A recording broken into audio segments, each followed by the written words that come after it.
डाक्तरों घर लुट कले लुटेरा लुटि नेले 15 लाख ऊर्ध्व टंकार सुना अलंकार सहित नगद 1.5 लाख टंका। खुंटा थाना साईकुला ग्राम में घटी एभली घटना। बालेश्वर में डाक्तर थिबा अभिनव कुमार साहू और तांको परिवार लोके चंदन यात्रा देखा निमंते बालेश्वर जाइता बेले घरे परिवार लोकों अनुपस्थिति जानी लुटेरा माने विलंबित राति पशि गडरेज भांगी 15 लाख ऊर्ध्व टंकार सुना अलंकार सहित नगद 1.5 लाख टंका लुट कर आज मध्याह्न जनगणना निमंते अधिकारी आसीथिबा बेले घर मुख्य फाटक ताला एवं भीतर कबाट खोला थिबा देखि पड़ोशी को पचारिथिले, जहाँपर पड़ोशी सन्देह करी परिवार लोकों को अवगत कराइथिले।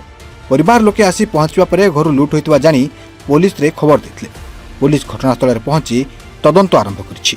मो ना होचे डॉक्टर अभिनव कुमार साहू। एक्चुअली काली समस्त बालेश्वर जाइतिले, हम घर लोक इवनिंग रे बालेश्वर जाइतिले। तो काली राति रे से माने आसिकी चोरी करछन्ती। आज सकाळे आमे से हमर पाखरे भाई अछन्ती, से हमको खबर देले सकाळे जे एमती कबाट खोला होइकी अछि। गेट रे किंतु चाबी पड़िछि, किंतु कबाट खोला होइकी पड़िछि आ भंगा रुजा हेछि जिंस। तो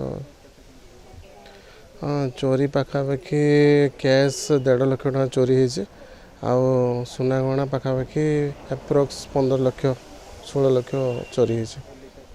हाँ, पुलिस आसिकी इन्वेस्टिगेशन करिक जाइछन्ते आ एफआईआर भी रुजु करछु। उदलारू दीपक मिश्र रिपोर्ट टुडे।